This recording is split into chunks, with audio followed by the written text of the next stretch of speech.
por continuar con nosotros en Panorama de la Tarde. Le decimos a Freddy, hermano de los Mameyes, por favor, si usted puede, en este mismo instante, envíenos el video descargado, porque han llegado unos cuantos links, pero no descargamos de links. Envíenos los descargados ahora mismo que Angel está pendiente. Y bueno, señores, nosotros entramos con nuestra invitada del día de hoy. Ella es la doctora Eva Nicole González, nutrióloga clínica, obesóloga, dietista y además nutrióloga deportiva también. Obesóloga, está bueno eso. Sí, bienvenida, doctora. Muchísimas gracias por recibirme. Estoy muy honrada por la invitación a este medio que está en gran crecimiento. Ha sido un crecimiento importante. Los felicito y pues bueno, a conversar aquí. Bueno, muchísimas gracias. Hay varios temas, sobre todo una cuestión que vimos ahora con los colorantes, etcétera, pero vamos a hablar primero de obesidad. La República Dominicana, más del 60% tiene obesidad o sobrepeso. ¿Qué sucede y cómo podríamos contrarrestarlo? Bueno, yo creo que primero podemos acotar, antes de empezar a hablar de obesidad, destacar que no es un tema nacional, es un tema mundial, que incluso está en relación con otro tema que pretendemos mencionar hoy, el tema de los colorantes y demás. La obesidad es un problema mundial por el comportamiento o por la globalización que ha incluido la alimentación. Como países de Latinoamérica han traído alimentaciones principalmente de Estados Unidos, que ahora mismo lamentablemente lidera las tasas de enfermedades crónicas y de obesidad también. Entonces, no solamente tenemos la alimentación, que digamos que es pues quizás el factor más obvio. A mí no me gusta detenerme tanto en esto porque es ampliamente conocido. A mí me gusta resaltar aquellos datos que quizá pasan inocentes y que la gente no está prestando la atención. A mí me gusta resaltar el poco contacto con la naturaleza que estamos teniendo y cada día más apego a dispositivos electrónicos. De una vez lo empiezan a dejar así, pero sí, es algo de la vida diaria. La poca exposición al sol, un tema muy controversial, pero hay que mencionarlo, la poca exposición al sol. La alta exposición a contaminantes ambientales es un tema también poco hablado, incluyendo la contaminación electromagnética, que es un tema importantísimo que está sobre el tapete porque son estudios recientes. Sería bueno que nos abordes un poco sobre eso. Vamos sí, para allá, sí, eso es un tema bien complejo, pero importante. Tenemos también el alto uso de medicamentos. Que como digo y repito, no me gusta tanto detenerme en alimentación. ¿Qué pasa con todas las otras cosas que nadie las está hablando? Por ejemplo, usamos un fármaco para un paciente que probablemente está teniendo, por decir un ejemplo, está teniendo un cuadro de tristeza, por no llamarle depresivo. No tengo conocimiento en psicología, pero sé que hay una diferencia, que no todo el que está triste tiene un trastorno depresivo, ¿verdad? Sí. Y resulta que cuando termina su cuadro, que iba a mejorar de todas formas, no digo que no merezca tratamiento, pero en muchos casos igual iba a mejorar, pero el paciente termina con 15 libras más, haciendo exactamente lo mismo. Puse el ejemplo con esto, pero sucede lo mismo con un paciente que, si yo estoy buscando una presión arterial óptima de 120/80, por decir un número, tiene 125/85, por ejemplo, y yo le pongo un fármaco y al paso de 3 meses, le digo que vuelve, el paciente no vuelve, dura un año usando el fármaco y al año tiene 20 libras más. Entonces, ¿qué más podemos mencionar? Bueno, hay un punto también interesante y complejo, y es en el caso de nosotras las mujeres, el uso excesivo de todos estos cosméticos, perfumes, que parecen inofensivos. Eso también tiene un efecto dañino. Dañinísimo. Ay, dañino, dejen dañino la contaminación, el wifi, esos cosméticos, éntrenlo en el renglón de... Muy nocivo. Sí, de los peores. Para no dejar pasar, como usted menciona, el asunto de los fármacos, está muy de moda ahora, y eso te lo indican los médicos, de hecho los endocrinólogos, que un medicamento que se suministra para la diabetes se está usando para bajar de peso. ¿Hace esto daño? ¿Qué es con este medicamento? Me imagino que usted se está refiriendo a la liraglutida y la semaglutida, el conocido Ozempic. Me imagino que a ese se refiere. Bueno, ese también es un tema un tanto polémico. Sucede que la semaglutida fue aprobada para el tratamiento de la diabetes y empezó a usarse para control de peso con muy poca evidencia para ese uso. El resultado es que básicamente los pacientes que empezaron a utilizarlo, ya sea por recomendación o no, están siendo como si fuese el estudio o la evidencia sobre el uso de este fármaco para el Los control ratones de de laboratorio, pero ahora en vez de ratones son personas. Bueno, parecidos. Se están viendo pancreatitis, daño ocular, se están viendo unas cuantas consecuencias que no voy a decir que por eso hay que suspender su uso. Lo que voy a decir es que todavía no tenemos bien claro eso. En cambio, la liraglutida, que es una molécula similar, tiene más años a partir de cuando se aprobó para control de peso, y digamos que es una molécula un tanto más segura, muy similares, pero con mayor ya documentación. Ambas se comercializan para control de peso y pues son estrategias que pudieran utilizarse. Doctora, Claro. en su condición de obesóloga, tenemos que familiarizarnos también con esa especialidad y con ese término, por la importancia que tiene. Y en función de eso también va mi pregunta. ¿Por qué quizá ustedes los facultativos se ha dado un tema del trato con la obesidad donde hay mayor atención por el tema estético que por el tema de salud?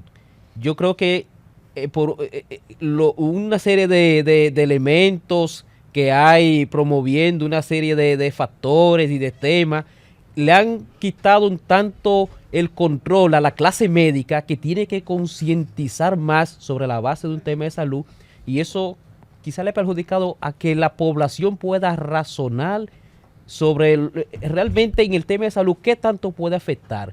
¿Cómo podría redirigirse ese discurso, esa concientización para tratarse este tema desde el punto de vista médico? Ok, podemos tener muchas respuestas aquí. El enfoque estético de la obesidad no se lo ha dado solamente el profesional de la salud, se lo da la gente. Sí. Hay un título que es del que más me gusta presumir, y es que yo soy médico funcional. Y me pasa con frecuencia que yo le explico al paciente que su pérdida de peso se va a dar de manera progresiva porque necesitamos atender disfunciones en tal sistema hepático, renal, intestinal. Claro. Y la única pregunta es, ¿Cómo pero voy a yo ver? voy a perder peso. Eso sí. Entonces, no son todos, pero no quisiera que la culpa recaiga solo sobre el profesional de la salud. Entonces, hay muchos que sí, que están interesados genuinamente en mejorar. Entonces, en cuanto al profesional de la salud, No, yo no le atribuía la culpa al profesional de la salud, sino a Digamos, nutriólogos, la sociedad. Gente que están en los gimnasios, que son los que han llevado esto al margen de que el profesional de la salud sí está haciendo su trabajo sobre la base. entiendo, médica. sí, digamos que es una percepción social de que la obesidad es un problema estético.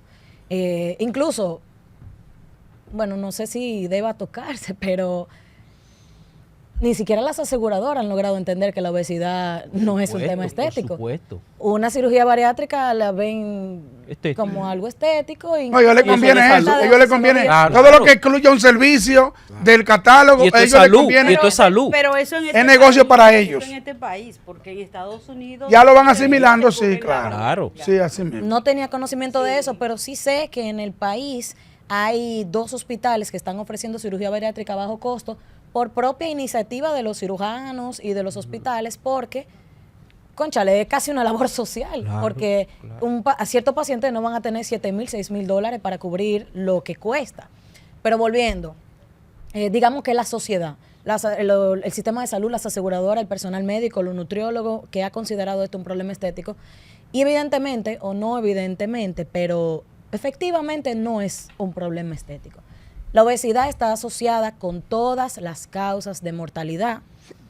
Hay un chiste que yo suelo hacer en mis clases, yo soy docente también, y yo les digo que la obesidad está tan asociada con cualquier causa de muerte que incluso si vamos en un avión y el avión se cae, el obeso tiene menos probabilidades de sobrevivir. Lo menciono como un chiste porque la gente rápidamente entenderá que solamente aplica para condiciones sistémicas y no para un accidente. Porque si hay un accidente, todos tenemos un cuerpo vulnerable, pero no es así. No es así. Bueno, la única condición en la que un obeso tendría ventaja es con una herida con arma punzante, la única. Sí, porque la grasa del cuerpo va a proteger los órganos. Vital, Sí, exactamente. exacto. O un naufragio, quizá. No, lo que pasa es que se necesita, lo que el cuerpo empieza a catabolizar es el músculo. Sí. Y el obeso generalmente no tiene músculo, algunos sí, pero es muy frecuente la obesidad sarcopénica, que es un obeso que además de tener un exceso de adiposidad, también tiene un déficit o una disminución de la masa musculoesquelética, y esa es una bomba de tiempo. Doctora, ¿cómo identificar? Uno de los grandes desafíos es, para mucha gente, es cuándo considerarse obeso. Sí, a partir de qué momento yo entiendo que mi condición física es catalogada como obesidad. Así, ¿qué cosa pudiese ayudar al que nos está oyendo de pronto y decir, bueno, pero lo que dice la doctora es algo parecido a como yo me siento? No solamente como veo, sino porque tú puedes ser que no te considero obeso, pero estés, cuando te hacen un análisis clínico, entonces estás obeso. Y eso va a ser importante porque dice, tú no vas a corregir un problema si no lo identificas como tal. Claro. Entonces, ¿qué cosas son indispensables para considerar que una persona está obesa? Antes de entrar ahí, quiero aprovechar tu pregunta para llamar la atención para llamar la atención de las madres, porque en la población pediátrica es casi imposible identificar un niño con sobrepeso u obesidad al ojo, como pasa en los adultos. Sí. Y eso, pues, Peligroso. vamos a decir, permite que tengamos una obesidad infantil tan alta, porque como no me di cuenta a tiempo, el niño simplemente aumentó y aumentó y aumentó de peso. Entonces, los criterios para el diagnóstico de obesidad cambiaron este año. Son unos criterios más específicos, pero yo voy a mencionar el criterio antiguo, previo, porque es más fácil para la población que nos ve. Y es simplemente el índice de masa corporal, ampliamente conocido e utilizado, y es simplemente una relación entre la altura y el peso del individuo, y ya. Todo el mundo puede evaluarse mediante este método, mediante este cálculo, siempre y cuando no tenga mucha masa muscular. Eso lo están haciendo, esa evaluación también la hacen mucho los entrenadores personales cuando comienzan a tratar a alguien. Por ejemplo, lo primero que hacen es hacer una evaluación parecida. Hacen una evaluación. Digamos, analizan composición corporal. Exactamente, más o menos. Composición corporal, sí, claro. Cuando tú vas tú te integras a un gimnasio, pues te hacen esa evaluación. Y precisamente, doctora, cuando tú vas a un gimnasio, te hacen esa evaluación, tú puedes someterte a los ejercicios que tú vas a hacer sin tú ver el médico. Bueno, yo diría que los gimnasios, vamos a decir, lo que tienen sistemas más rigurosos, hacen una evaluación por lo menos mínima antes de empezar con el entrenamiento de un cliente. Si es un cliente que aparentemente, o según su propia declaración, no tiene ninguna condición médica, ninguna patología, y digamos no tiene tampoco ninguna lesión física, pues pudiera iniciarse la actividad física con precaución.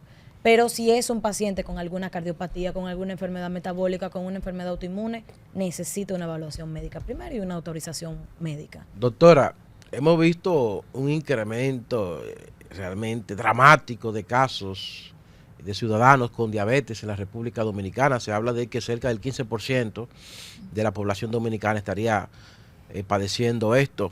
¿Cuáles hábitos alimenticios o hábitos parte de la vida diaria de los ciudadanos usted cree que estaría incidiendo en este drama que está afectando no solo a la sociedad dominicana, sino también a las grandes sociedades modernas del mundo? Claro, hay dos pilares fundamentales. Como yo decía al principio, la más obvia es la nutrición. La más básica, que creo que es redundar empezar a hablar del tema de la nutrición. La gente sabe que está comiendo mal, lo que pasa es que le importa. Pero dentro de esos alimentos malos, usted pudiese enumerar unos cuantos claro que son sí. de consumo permanente. Claro que sí. Hay algo puntual y es que el dominicano tiene un exceso en la ingesta de carbohidratos. El dominicano promedio desayuna. Mucho pan. galletica. Carbohidratos son todos los alimentos que tienen en su base glucosa, Ok. que tienen monosacáridos, disacáridos, que es su Claro. composición química. Entonces, los carbohidratos generalmente son todos esos alimentos Mucha que ponemos en empanada. mayor cantidad. ¿Quiénes? Mucha empanada, La harina muchas es pastas. carbohidrato porque Sí, deriva claro. del trigo. Todo lo que derive del trigo es carbohidrato. Entonces, un día promedio de un dominicano es un desayuno o con empanada, Claro. o con pan, o con avena, o con galleta de soda. Solamente mencioné en carbohidratos. O un Un espagueti almuerzo con salami. No, eso generalmente, digamos, de almuerzo o de cena. Sí. Un almuerzo promedio es un plato de arroz de este tamaño, quizá con una alita, un cocote, una pieza Sí. que tiene poco aporte de proteína porque tiene poco aporte de masa magra. Y la cena, unos fritos con 3 ruedas de salami. Si nos ponemos a sumar, si en el desayuno la avena tenía leche o si la empanada tenía jamón, tenemos 5 gramos de proteína. Si en el almuerzo habían 2 piezas de pollo, tenemos 10. Si en la cena había salami, tenemos 15, 20. Y ingirió 20 gramos de proteína, que es lo que debería tener una sola comida durante el día. Un individuo promedio debería estar consumiendo 80, 100 gramos de Pero el proteína. presupuesto que no lo deja comer más proteína. No, eso no tiene que ver con presupuesto. tiene que ver con presupuesto. Sale más barato desayunar 4 huevos que 2 empanadas y un jugo. Así es. Eso no tiene que ver con presupuesto y necesito en cada espacio que tengo la oportunidad desmentir eso. Y el huevo está barato en este país. Porque Sí. está caro en La Estados sardina Unidos. es Por aquí barata, está barato. el atún es barato, Barato. las Mire, vísceras mire, son bueno, baratas. está barato. 115 No caigan pesos. a hablar de precio, Cuesta 115 créame, pesos una lata de en este sardina. momento. Ah, eso es falso. 115 pesos una lata No de caigan a sardina. hablar de Falso. precio. Lo que pasa Y es que en los Leonardo colmados ya están vive en costando países distintos. 10 pesos. Ok, vamos a Leonardo ver. ya un vive en huevo. países diferentes. Vive en Vamos a países ver, independientemente del aumento que hayan tenido Claro, los claro. alimentos, en general barato, el huevo mire, siempre ha eso sido es un menos que alimento tiene. accesible, Mire. las vísceras siempre han sido accesibles. Y el pan a 2 por 15 lo están consumiendo menos. El pan- A A 2 5 por pesos. a 2 cada por pan. 15 el pan. Doctora, usted señala que la sardina es un alimento que contribuye con... Bueno, yo prefiero 20 veces que el paciente se me coma una sardina que corte 3 ruedas de salami. Es verdad, Oh. eso es cierto. O sea, Antes. Eso es cierto, es más sano, sí. Lo que pasa es que tenemos que ir como priorizando en Desmontando base a eso la mismo. posibilidad. Ok. Doctora, hay un tema con los colorantes. Estados Unidos, la FDA anunció que va a retirar 8 colorantes que están en alimentos que usualmente también son consumidos por niños. Vi que usted hizo alusión a esto, se pronunció con respecto a esto. Háblenos sobre esos, este tipo de químicos que están, cómo nosotros podemos contrarrestarlos, sobre todo en la alimentación de los más chicos. Sí. Los colorantes son aditivos alimentarios y no solamente los colorantes. Básicamente todos los aditivos alimentarios deberíamos evitarlos a la medida de lo posible, lo más que podamos. Desde hace años, los defensores de la salud han hablado de elegir, de priorizar la comida real. Nosotros tenemos alimentos procesados y ultraprocesados. Y tenemos alimentos medianamente procesados y comida real, que es una nomenclatura fácil que está diseñada para la población. Un ultraprocesado es un alimento que tiene en su etiqueta, el procesado y ultraprocesado son alimentos que tienen en su etiqueta más de 8 ingredientes. Eso es fácil, eso es simple. Interesante eso. Mientras menos ingredientes tiene una etiqueta, más real es el alimento. Por ejemplo, ¿cuántos ingredientes tiene una manzana verde? Uno. Manzana verde. Manzana verde. ¿Cuántos ingredientes tiene un huevo? 1. Si usted siempre puede responder cuál es el ingrediente que tiene, ese probablemente es Doctora, un buen hay alimento. Doctora, pero un viaje de arroz en un plato. Un buen Esos son, Pero son hay una ingredientes. situación Ella también ya dijo que con no. Plato de arroz con habichuela. que El nos arroz no es ilustre. malo. La cantidad. Vamos a Es la ver quién. cantidad. No, termine conmigo ahí. no te En los 2 preocupes. minutos, por favor, que nos queda. Vamos a ver. Con la mantequilla y la margarina. Hay una situación ahí Sí. grave. Sí. ¿Puede ilustrarnos al respecto, doctora? Vamos a preferir la mantequilla. La mantequilla. Sí, vamos a preferir la mantequilla. ¿Y es más barata? A pesar de que No, No. no necesariamente. Yo encontré una yo realmente no ahora no, que es un pero margarina era un más chin barato. más cara, una mantequilla. No voy a La decir la margarina. marca, Sí. pero tiene 2 ingredientes. Si es de Francia, la mantequilla es muy 2 ingredientes. No, no, no, Aprendió no, muy Es bien. es dominicana, pero ella me enseñó eso y yo buscaba y tiene 2 ingredientes. Yo la consumo, es un poquito más cara, incluso que otras grandes marcas Pero que, es se dice que se dañina venden en la los margarina. supermercados. Y para mí es excelente. Doctora, ¿qué usted opina de los quesos? Yo hace mucho que dejé de comer mantequilla. los quesos, vamos a ver. Primero hay que hablar de los lácteos. Yo siempre promuevo que los lácteos sean, derivados de la vaca sobre todo, sean evitados, sobre todo en población adulta. Porque en población pediátrica pues tienen una justificación. Nosotros no producimos la enzima que desdobla o metaboliza los lácteos derivados de la vaca. La leche de la vaca está diseñada para hacer crecer a un animal, y si yo no voy a crecer ya, pues lo único que me puede poner a crecer es un nódulo, un quiste, un tumor, una cosa. Porque ¿qué hago entonces con todas esas hormonas? Las hormonas no se eliminan, son sistémicas, son endócrinas, como su nombre lo indica, excepto en población pediátrica, repito. Entonces, dicho esto, el consumo de queso no es perjudicial, pero sí en exceso, porque ya se ha concentrado principalmente la proteína de la leche. Entonces ahí como que hay un rejuego menor. Vamos a preferir el que puede, porque eso sí es verdad que es más caro, queso de cabra, porque los derivados de la cabra no son... A mí me encanta, no sé la cabra que están haciendo aquí. Sí, pero... Los derivados de la cabra... el costo. Bueno, sí, pero yo... Ya dijo que era un poco más caro. Claro. Y el pica Solo Leonardo puede pollo por consumir este año. tipo de ¿Cuánto queso? pica pollo por año se puede uno comprar? Solamente se menciona lo que puede comprar la gente de bajos recursos. Eso es discriminación al que sí tiene los Es recursos. cierto. Yo menciono ambas cosas. Porque para la población. Recomendación final para la población. Ok, Sí. Light, chicharrón light. wow, no Sí, dejan sí. que uno corte, no hay que cortar ya. Sí, pero respóndale esa.